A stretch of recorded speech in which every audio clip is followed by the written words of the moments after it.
everybody, I'm finally doing it. I have threatened to do a macro tutorial for quite some time, and today I'm going to actually commit to starting to record basically the next couple of days that I'll be setting up a photo shoot for Goat Genetics, and we're going to be starting with this one here on the front right. Excuse me. This is the Goat's Cherry OG. This thing is one of the most miraculous plants that I've grown indoors. The structure, the frost, the bud shape, the look, everything. It's resilient. It was easy to grow, and it's going to be a massive yielder. And some of you have been following me for a while, kind of talk about my growing style and the reason why I do and don't do certain things.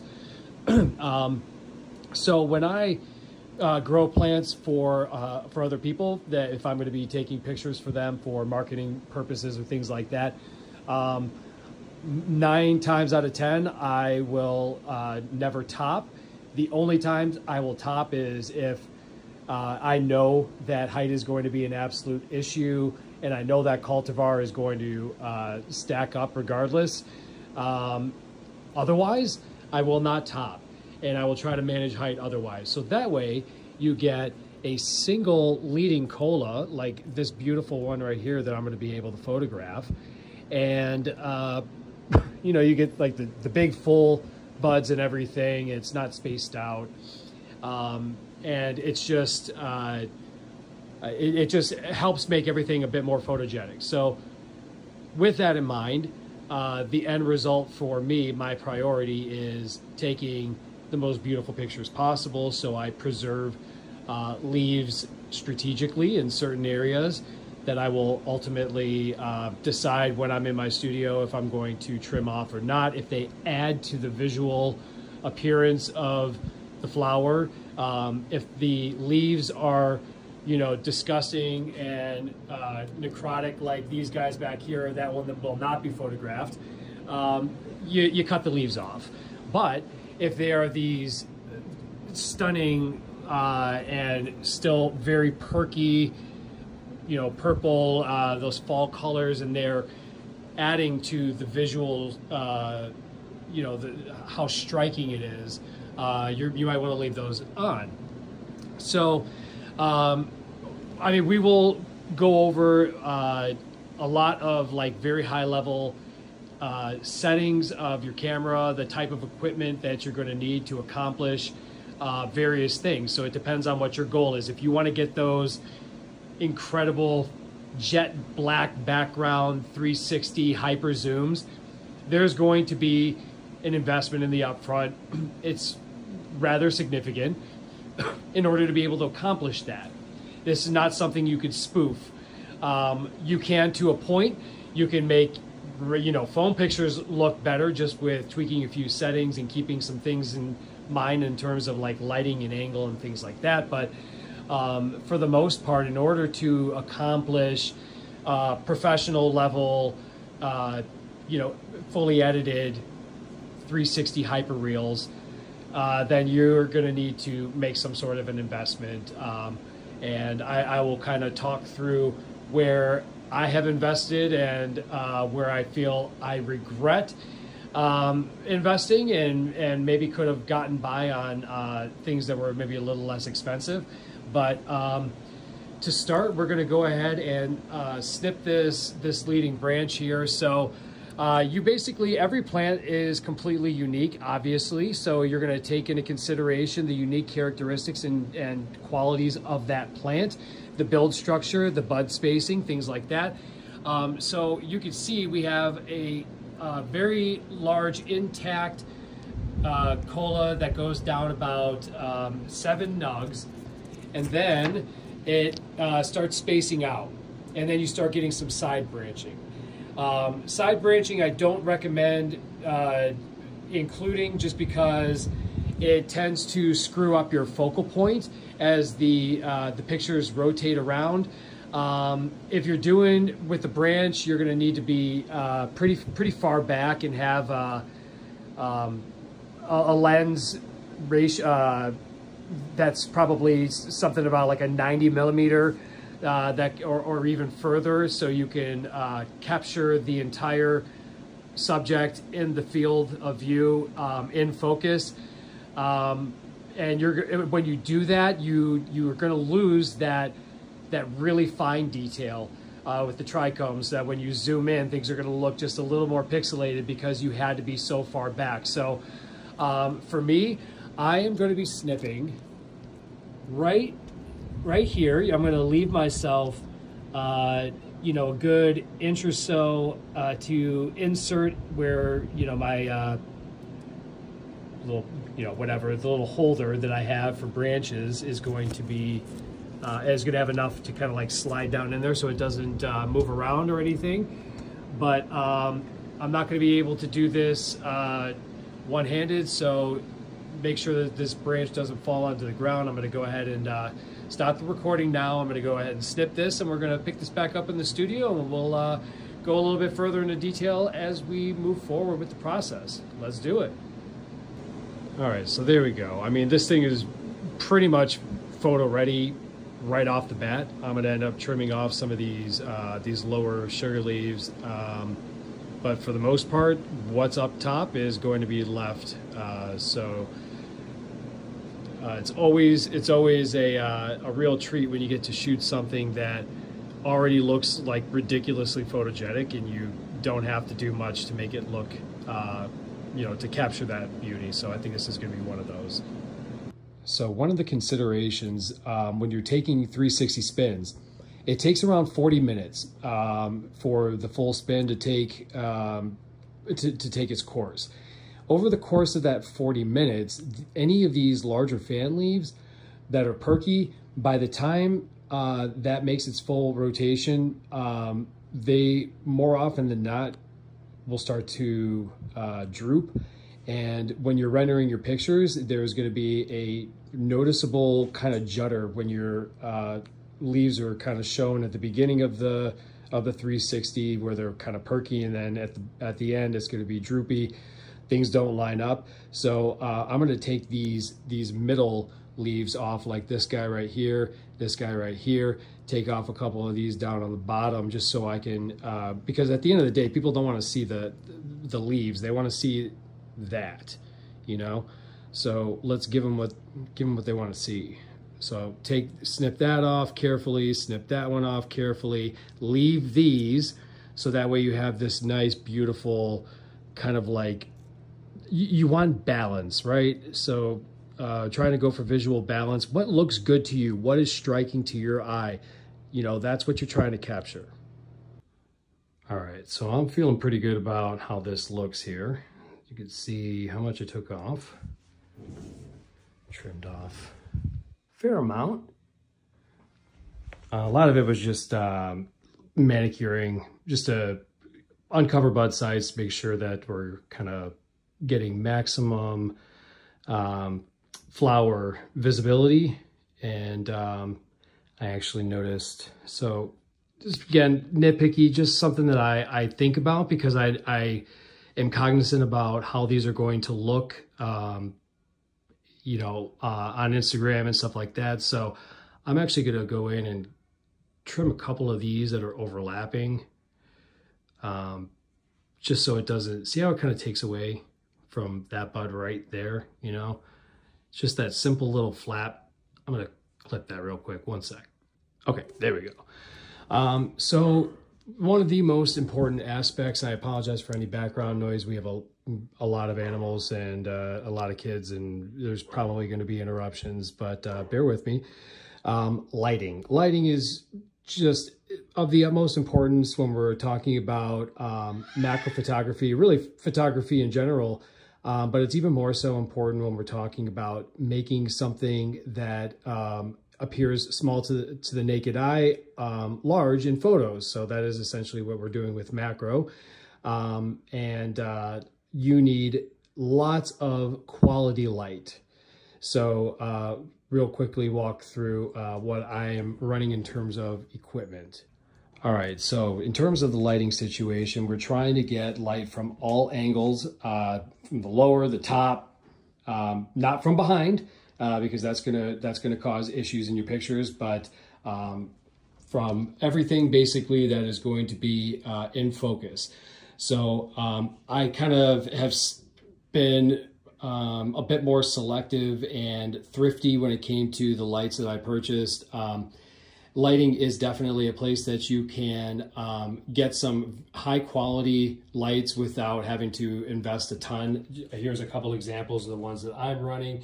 These newer ones, newer, whatever. This company is, you know, you could get quality gear at a pretty affordable price. It's on Amazon. And then here's the little spotlight I'm running up on top, the Amaran 60XS. It's fine. It's adequate for what I need. But I'll tell you, for the super zooms, the macros where I'm magnifying, this little thing, the Lume Cube, has been awesome. This is just a little supplementary light that I have. It's plugged directly in, and this just helps get a little bit. It casts light on the bottom, and it's going to help dispel any like shadow issues and things like that. And it's going to help you get like really crisp trichome magnification and clarity. So the camera that I run is a Sony, is the Sony A7R3. And this camera was upgraded from a previous Sony model that I had. It was the Sony, I think it was like the Alpha 7 or something like that. The megapixels weren't where I needed it to be. This camera body, quite honestly, is overkill for what you're going to need. There's obviously Nikon and Canon and other manufacturers that make fantastic lenses and camera bodies. So this is just what I use. I definitely splurged on the camera body because I wanted it to kind of be future-proof. I didn't want it to be something that I had to upgrade in the future. A couple of things that I would definitely recommend would be to get yourself one of these cages here, because what it does is it allows you to change your aspect ratio of your pictures to favor a mobile format. So for social media, being able to mount your camera vertically this way is going to be able to capture a larger portion of plant in focus at the same time. And, you know, it's already formatted for a phone, essentially. So this is definitely something worth investing in for your specific camera body. And there's holes like all around the perimeter, basically giving you the flexibility to mount it however you need. So one of the things, if we're starting from the absolute beginning, if you did not know, those 360 the 360 zoom reels, that is actually not a video. That is 720 individual pictures that are captured in half-degree increments. So every half degree on this little rotary table from Cognisys. This is, I believe, I mean, this is the tool for the trade. If you want to do the rotating zooms, this is what you're going to need. This is one of the things, and this goes to this little controller here, the StackShot 3X. This controller is also connected to my macro rail here, and the macro rail is going to, you know, come forward and backwards, and obviously the rotary goes around and captures the 360s. So we're gonna go. I just put in the new battery here. This is not going to be a tutorial from like talking about you know, all the nomenclature with cameras like ISO and shutter speed and aperture and all of these things. I would definitely recommend that you take the time to look up like a intro to photography if you truly are a complete novice when it comes to this stuff. and kind of have that as your basis for your knowledge. But the way that I learned this stuff was really just through tinkering with settings and through trial and error. So that is truly the best way to learn, is to just go in and practice as much as possible, take as many pictures as possible, tinker with your lightings, tinker with your angles, tinker with settings, and see what looks best for you, and try to get your pictures as close to you know, finished as possible before you go into the editing phase, which I will also cover in this tutorial. So in terms of the backdrop, this is one thing that I highly recommend investing in. This is a little retractable, it's like a 7-foot backdrop, and this will, like I said, it retracts and it goes all the way, rolls all the way up, and you can close it up, lock it, and it's great for portability. But what it does do is it gives you a beautiful, smooth, crease-free surface, because if anybody just buys like the cheap backgrounds from Amazon, you know it's loaded with creases. You have to iron them out. You have to, you know, do whatever to get those wrinkles out. It's a pain in the ass. This thing is just, if you're really wanting to take this thing seriously, this is not expensive to do. This thing was like $100, this retractable backdrop. Highly recommend making the investment in something like that if this is something that you envision monetizing in the future. So the stack shot, this is the controller. This is going to control basically everything for you. It's going to take your pictures in increments. It's going to control your degrees of incrementality as it goes around or back and forth, however you set it. The x-axis is going to be your front and back, and your y-axis is going to be the rotary. So I need to get this camera into place to the point where I am able to get this entire plant in focus. Here we go. I'm going to shift things over here. I'm going to move back. Okay. And again, I'm not going to be going over all the settings and everything here, but what we're trying to do is get the most amount. Sorry, I didn't realize I wasn't in focus. I was looking at my the camera screen and not my phone screen as I was recording, trying to get as much. Now the red, this is the peaking setting, and the peaking just basically shows you visually what is in focus for very fine details, so you don't have to like really get in there. So I have my setting on pretty high. You just want to get your picture or excuse me, your plant completely centered in frame, and then I will show you more in detail. Well, you can see my settings here. This is kind of the standard that I start with. I'm in aperture priority in my camera, and I will kind of adjust. So I'm actually, let's see here. So we're going to have to increase the f-stop because we're going to need more of the plant in focus at a time. Now, if we wanted a more narrow aperture, we would open that up. Opening the aperture, like for this lens in particular, which is the Sony 90mm macro lens, is a 2.8. And basically the aperture is, the lower that number, the more of that blur effect you're gonna get for like portrait style photos. So when you were in, if I had my camera up way close to the plant and I was doing more of like a zoom, what I would do is I would adjust the aperture to probably 5.6. 5.6 is kind of like my my go-to for my like mid to close range shoots, and that will get my shutter speed, which is that 1/60th number in the left hand side of the screen that you see right there. That is that's going to adjust as well. Since we have very good light, I don't need to have the shutter open very long. So I'm gonna, like I said, I'm going to adjust this. I typically at this range will start at an f11. or an f13, depending on how my initial pictures turned out and how much detail I was able to capture. You see my shutter speed is at 1/40th. I do try to get that up to 1/100th. So the way that I could do that is by adjusting my exposure compensation, which is currently at -2.3. So that one of the ways that I could do it, and you'll see this is going to start to adjust. 3 is actually the lowest that it can go, and actually I don't even want that, so 2.7. So what I'll do is I'll adjust my ISO.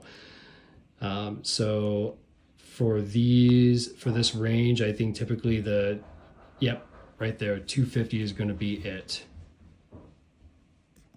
So we're going to take a couple of test pictures and we're going to see how this looks, and then we will go into the next part. All right, sorry. So one of the things I had to do is make sure that that lume cube wasn't in the frame. So got that out of the way. So we are going to find my remote here, and I do use a remote to trigger the shutter when I'm taking the test pictures, just because I don't want the picture to jostle at all. And I can't find the remote anywhere, but all right, I'll just trigger it from beauty of it is I could just tap the screen here, take our first test picture here, and then we're going to go and review that.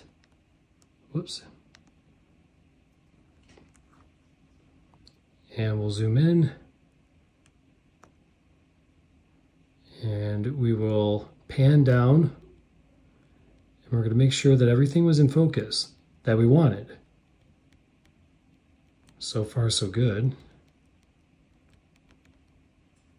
Whoops. Damn. All right. So this is obviously the result of having done this a lot. First try, this is pretty much spot on. I'm not going to adjust anything, so I'm going to delete that picture because we're going to start with a brand new series. And okay, over here, we are going to set it to the y-axis. You're going to want the setting at rotary steps to 720 degrees per step, half. All you got to do is start, and it is going to take one photo every 2.5 seconds, I believe, and that's going to go all the way around in a 360, and it is going to take about 40 minutes. So in the meantime, I'm going to go take care of some other things, and we're going to come back as soon as this is done. Okay, so now we are upstairs and we are getting ready to process our pictures. But before we do, kind of wanted to just talk through there are multiple types of editing softwares available. I'm just going to talk through the ones that I use. And if anybody has any specific questions beyond what I cover in this video, you're more than welcome to send me a message or leave a comment, and I will get back to you with an answer. But full transparency, I am not an expert. I've only been doing this for a little over a year, and I have found some early success. So I always love to be able to share some of the knowledge that I've learned. If it can help others, get to the level where I'm at right now, then that's great. So just take into consideration that, I don't know all the terminology and I don't know all of the optimal settings yet. I'm still trying to work through all of that and kind of figure it out on my own with, just through trial and error. So take that into consideration. One of the biggest recommendations that I can make when it comes to where to make an investment, when it comes to like being able to process these pictures once you've already taken them, it's in the computer. I made the mistake of getting an all-in-one PC initially, and it was a huge mistake. I was able to, sell that and move on. Then, my old mindset of the graphic designer that, Apple was still the creative standard in the industry. So I went and bought an iMac, And that was also a huge mistake because it just did not have anywhere near the processing power. So bought that expensive computer, and literally within a month or two, that thing was listed for sale. And my friend Aaron of Support Dope People actually helped me build a PC. It's better to go that route because then you could kind of set yourself a budget and kind of pick and choose the components that you're going to invest the most in. I invested heavily in memory and RAM, processing power. I wanted to make sure that I was able to process thousands of pictures at a very fast rate because that allows me a lot more time then to kind of tinker with settings and try multiple outputs. Because if you're sitting there rendering an image stack, for instance, of like 200 pictures, you know, on my Mac, you know, that would have taken several hours, and on this computer, it's in a matter of seconds. So the amount of time that I save in the processing gives me all that time back to make iterations and test things just to see what looks best, what works best. So again, just wanted to preface all of that. So here's basically my setup. I have a 2-monitor setup. This is really just for convenience, but one of the programs that you're going to see me use here is Adobe Lightroom. Lightroom is pretty much the industry standard in terms of image processing and adjusting your light settings, and you're just making sure that your pictures are perfect before you process them for whatever you're doing. So I have all of my pictures loaded in here into Lightroom, and I have 720 pictures for this full rotation. Because remember, as I said, they were taking one picture for every half degree, and it went all, you know, the full 360. So there's 720 pictures. So we're going to come all the way down here. See where, right over here, always takes an extra one. So before we can do anything with these files, we need to make sure that these pictures look uniform and that they're very clear. So what we're going to do is I'm just going to go into my first one here, and I'm going to go into develop. I will crop this out later. So the way that we get this background even more jet black, we're going to go in and we're going to adjust some of our lighting features here. I don't know if you're going to be able to see it, so I'll just talk through it. So I'm going to take a look and just adjust these sliders and kind of see what looks good in my eye. So I had exposure compensation on when I took the photos to help make them darker and capture more detail. So I am actually going to add some of that exposure back to bring the brightness. What happens when you do that, though, is sometimes it washes out the trichome detail. So what you need to do is add a little bit of contrast. So I'll add a little bit of contrast, and I will also add a little bit of saturation because it tends to wash it out a little bit when you add the brightness. But I don't want it to I don't want it to look unnatural. So I know a lot of photographers like really heavy up on the saturation to really accentuate, you know, purples and oranges and things like that. I definitely like to do that in certain situations, but there's a balance to where you're kind of taking away and making it look unnatural. So I try to use saturation in moderation. So the other settings here that I'm going to look at, first of all, we're gonna drop our shadows, and you'll see the background's going to get a little bit darker. You can actually get these even darker on your phone in post when you have the rendered video, but that's for a discussion for another day. Then we could adjust our black levels. Now you don't want to completely black it out because you see what happens here. So you know, again, just what looks good to your eye, where you're still able to capture that detail. Now it looks like towards the top of the butt here, this is kind of washed out a little bit. So what I will do is maybe add a little bit of additional, hang on here, we'll go into Cancel that. Oh, I hate this stuff. Stupid updates.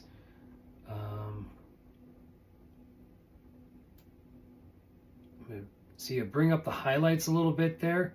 That really helps, but you don't want it to look blaring. So what I'm going to do is I'm going to hold control and zoom in and just see how we're looking.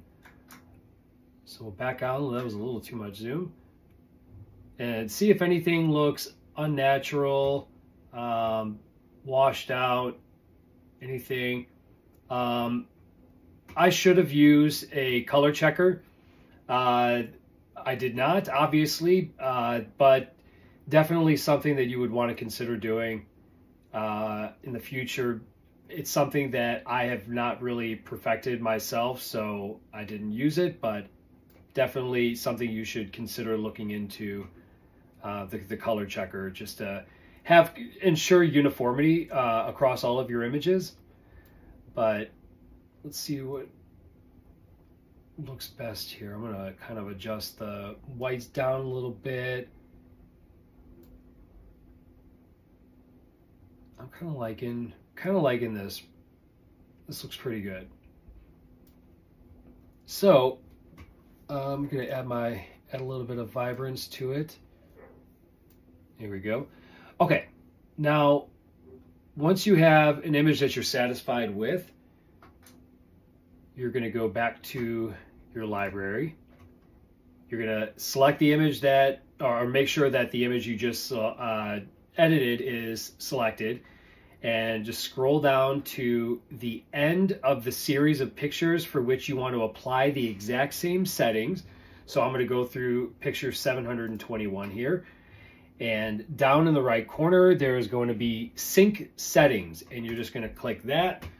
I have little pop-up box here, and just make sure that the settings that you do want to carry forward from that one that you edited through all 720 other pictures is correct, and click synchronize. And this is going to take just a minute here, and all of these pictures will then be edited to match that first one. Once that is done, we are going to need to export these. We need to export these images as JPEGs. And I'm going to show you exactly what you need to do in order to accomplish that. So we're going to right click with all of your images selected. You're going to go down to export and select export. When the export pop-up block window comes up at the top, export to, you're going to select hard drive, and export to, this is where you're gonna select specific folder from the drop-down menu, and here you'll choose your folder or set one up. So give me just a moment to do that. I have a separate hard drive, a very large hard drive, where I'm able to store all of these pictures, like a 14 terabyte. Not super expensive to get, believe it or not, and highly recommend when you're dealing with these images that are shot in RAW. You know, they could be 40, 50, 70 megabytes per image, and we're talking 720 pictures. So very, very large files we're dealing with. You need the processing power, you need the space, you need the ability to be able to process these things quicker. So that's where having the additional storage and the additional processing power comes into play. All right, so I'm going to go to my little subfolders that I have set up here. We're going to create a new folder. This is Cherry OG from Go Genetics. All right, so once you got your folder set up, you are going to go down to file naming. You are going to click the drop down and select sequence, custom name sequence. In the custom text, this is where you're going to name your file, and every subsequent file after this is going to be named with a number after it. So it's going to go 1 through 721. So this will be Cherry OG 1, and then the next one will be 2, and so on and so forth. We're going to scroll down just a little bit here, and we're going to make sure that our file settings is set to JPEG. Do not bother doing JPEG extra large. It doesn't do shit. It doesn't work properly. Just select JPEG. Make sure your quality output is at 100%. I've tried all these other settings. There's no visual difference to me. I just keep it as the default Adobe RGB 1998. They didn't do anything. And then you're going to click export. What that is going to do now is create your subfolder, and it is going to process all of your images into JPEGs. Let me show you what that looks like here really quick.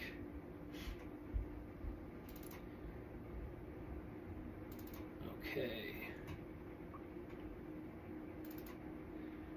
So we got a folder right here, and these are going to start to build. All of our images are going to process here. This is the part that takes a while, so I'll probably time lapse this forward, or just stop the video and pick back up as soon as this is done. But this is the part that usually takes the longest time outside of rendering the video in Adobe Premiere, which will be the next step. So I'll check back in just a minute. All right, one thing I want to make sure that I mention is that a lot of this stuff has actually already been covered in a fair amount of detail by Neil of Hi Again. They posted a live recording on YouTube back in December, I believe it was Christmas Eve of 2023.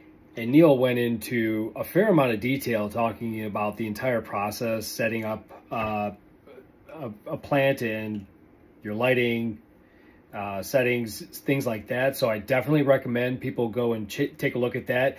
Neil is the reason why I even know how to do this in the first place. So I would be remiss to not give credit where credit is due. He is definitely the gold standard in terms of, you know, what I try to strive for with the content that I put out.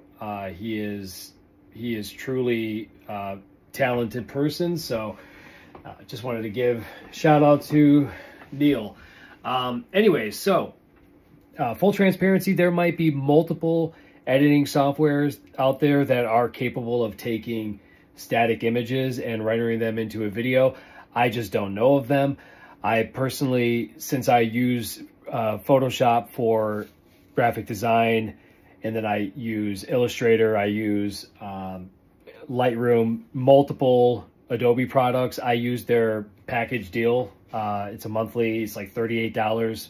It's a lot less to do the entire package than it is to buy all the services individually. In my particular situation, I just use a lot more than one, so it makes a lot of sense.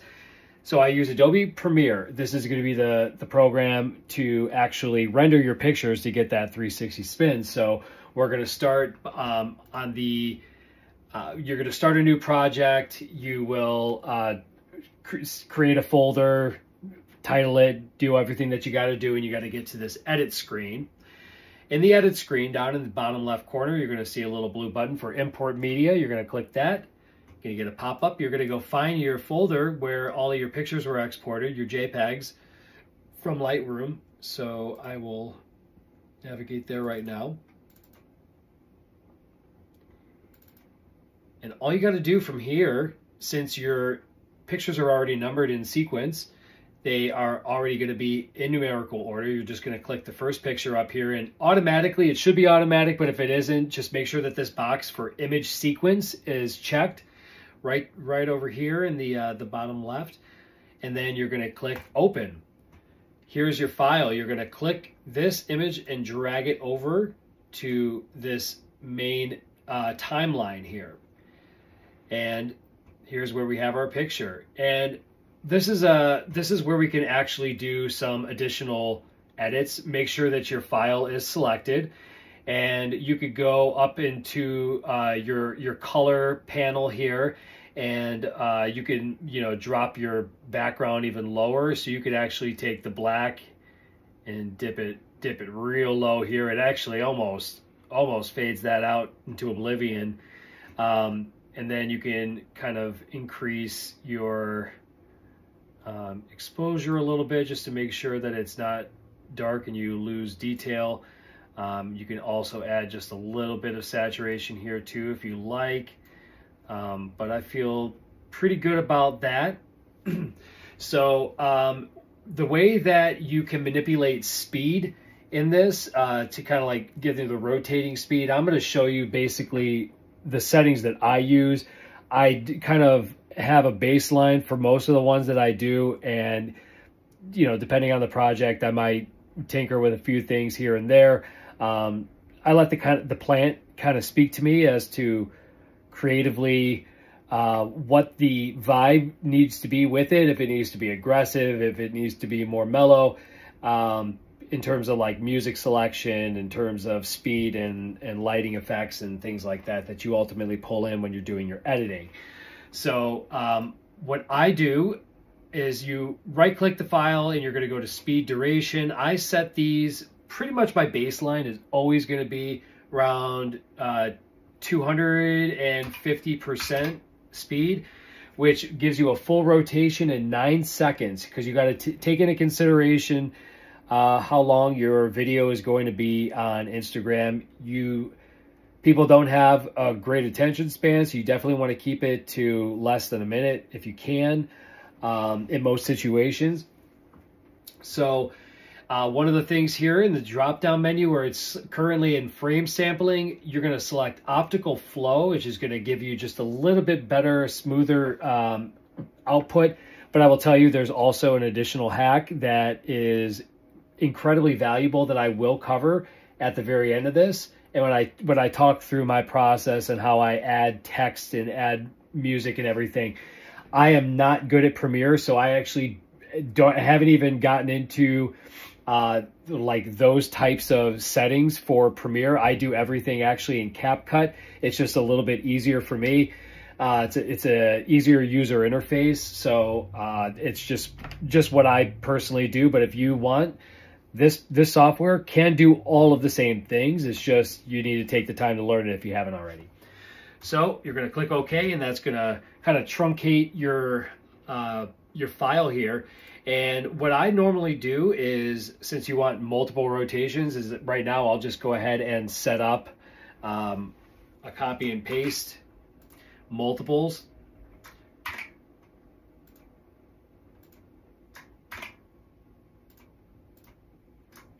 Okay, and what I'll do here is I'll just show you, you know, what this looks like as it's rotating. It does go off center. There's things that you could do post to keep that centered. It's auto framing. That's the setting you're going to look for. CapCut has an auto framing that is really easy to use, but one of the simplest things that I've found is I actually export this file to my phone, and I actually just load it into the Adobe Premiere app on my phone, because I find it like significantly easier to use than the desktop version. I'm sure there's an easy way to do it. I'm just embarrassing myself, but I haven't figured it out. I haven't bothered to look into it to figure out how to do it. This works for me, so it might be an extra step, but whatever. Anyways, here's where we're going to adjust the zoom and how you're going to adjust the camera position as this rotates. So let's say we want to start our zoom right at the beginning of the first full rotation.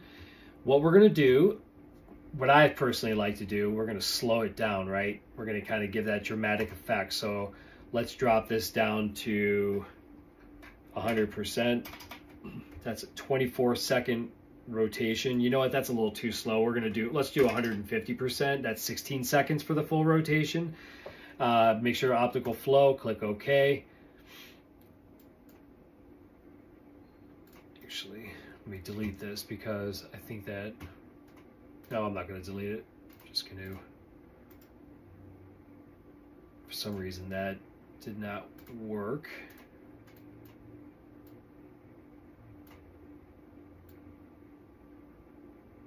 Either did that. Oh well. Anyways, I will figure that out let me just hold on a second. This is driving me nuts. Just want to make sure that you guys see the correct way to do this. I want to make sure it actually works here. So we're going to, again, set the speed duration to 150. Click OK. Ah, see? There we go. That jumped out.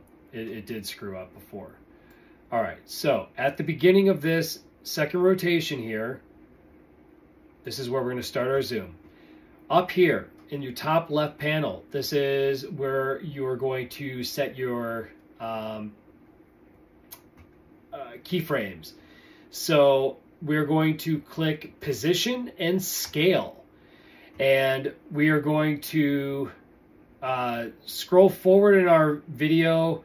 I personally go about, a third of the way, and I will increase my scale here to where I feel my pictures allow me to before it gets really blurry.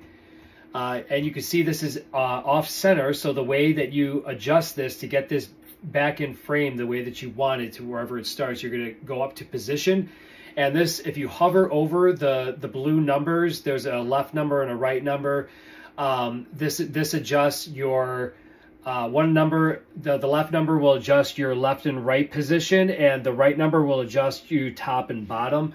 So you are going to grab this slider, hold your mouse down, and kind of just slide it over to get it center. Do the same thing for your other slider here and get that to where you like it. And then you can back up your video here to show you what exactly that's going to look like. And you saw it kind of goes a little left right here. I don't like that. So what you can actually do is right where it starts getting wonky on you, you go up to position, and we're going to adjust this. And what it does is it adds another keyframe here. So when you go back, kind of has like, keeps everything smooth and right in the center like that. And see how it starts to go off center? That's just because the thing that I was holding my plant with was off center. So the resulting pictures were. The way to compensate for that, when you're in zoom, it's very easy to do. You just go back and click your slider for position and drag it over to the center. And you do that for the entire frame that you're going to be working with to make sure everything is in center all the way around the full rotation. So that way you have something that looks a little something like this.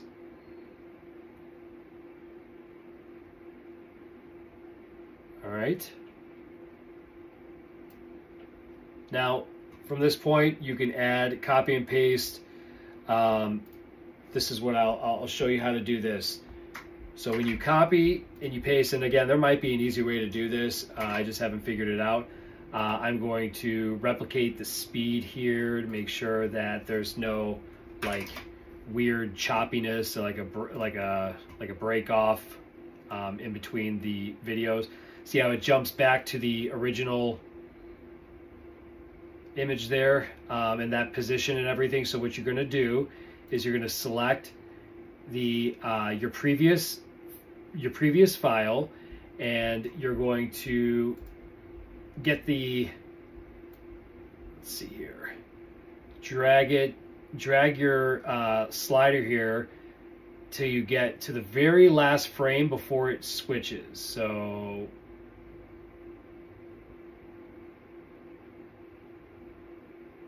right there. Okay.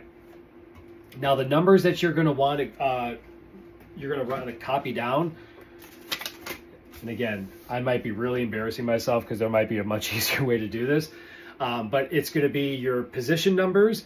So they're going to be, for me, 2549 and 9064. So that is going to tell the camera where to position left and right, up and down. And then the scale.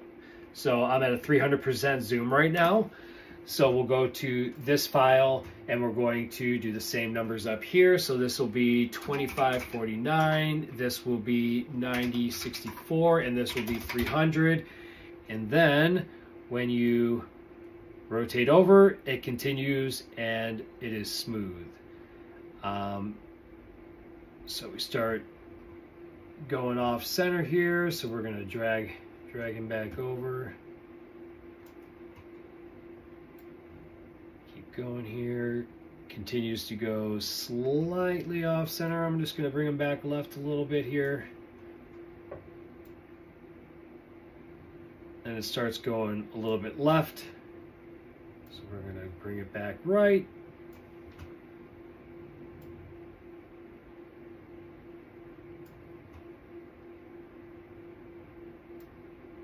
Okay. So you're going to basically continue making adjustments, adding new frames, adjusting speed, and things like that until you get it to where you want it. Then what you're going to do is you're going to go up to export.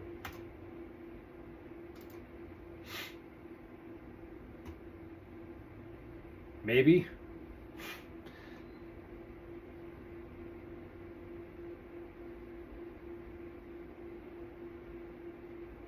There we go. Wow, really dragging here. All right, I got your file name. For here, I just keep match source adaptive high bitrate. The format is H.264. I've already tried several others. This is the one that works the best. Click the little drop down for video. You could deselect the audio because there's no audio with this file. And let's see here. We get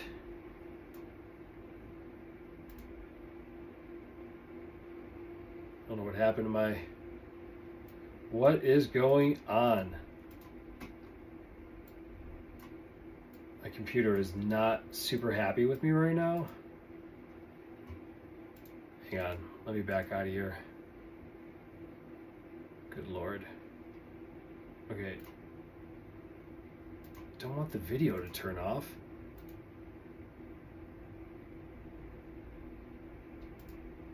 Oh, fix your app, Adobe. Good Lord. Okay. Anyways, go into video. Let's see here. Wow, this is fucking nuts. Let me figure this out. One sec.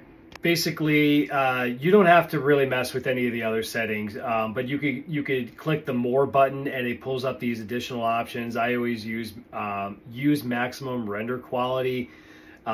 Set this to optical flow, software encoding, unless you can do hardware encoding if your computer's powerful enough, your processor. Mine is, even though it's a supercomputer, it is still not powerful enough to process these pictures using hardware encoding. So all that we need to do, it's about a 410 megabit estimated file size. We're just going to click export. Now, before I got this computer, this would have taken no short of 7 hours on my iMac.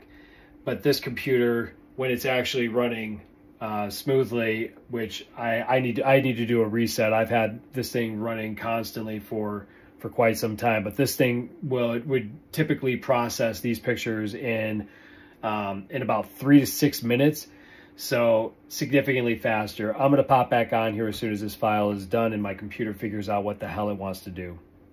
Yeah, I totally needed to restart the program. That's one of the things with Adobe's shit, is just glitchy as hell, man. But anyways, we got our settings here. We're gonna click export and let's see what we get. All right, so the time is coming in at 8 minutes, but it's dropping very quickly. So, all right, now we got it figured out. As soon as I get this file, I'll show you what I do from that point. And then we'll kind of talk through like editing and things like that. All right, so I went ahead and imported the video into CapCut to make the final edits. I did make some adjustments off camera to kind of make that little knob on the rotator table go out of the frame. So I zoomed in a little bit and then shifted the flower a little bit down to get that out of the frame. And I've already actually gone ahead and made all of the edits to the video. I'll probably make a couple more tweaks before I post it, but it's a pretty easy software to use. It takes just a little bit of practice, a little bit of tinkering, but it does a lot of things for you. But in terms of the settings, one of the things that I definitely want to make sure that I address here, go down into your export settings. I have not messed with this AI Ultra HD. It's another added expense, so I'm not even going to screw with it. But I do put this to 4K, even though I don't think visually it's going to make much of a difference between the 2K and the 4K, but I do it anyways. I keep the frame rate at 30, but turn on this optical flow. This is a great feature to help smooth out the frame rate so you don't get a juddery video upon the export. Keep your code rate right there in the middle and click export. And all right, so I wasn't able to export and record at the same time. It cut me off, but got the finished exported video here. Obviously, there was a lot of stuff that I did off camera. I strongly encourage you to get familiar with these programs, go in, tinker with settings, take what I have shared in this tutorial and use it as a foundation to kind of establish your own personal style and adapt to your individual equipment. And if you have any specific questions, leave them in the comments. I am happy to provide any further clarity, answer any questions if I know the answers to them. Otherwise, I'll definitely try to point you in the direction of a resource and where you can find the answers. But I truly hope that this was helpful for people. I apologize for the duration of it. I realize it's very long, but I definitely appreciate you sticking with me. If you found this helpful and you found some success and it's helped take your photography to the next level, I would definitely love to know about it. So do leave a comment and share those stories with me, because it makes all this stuff really worthwhile for me. So again, hope it was helpful. Take care, everyone.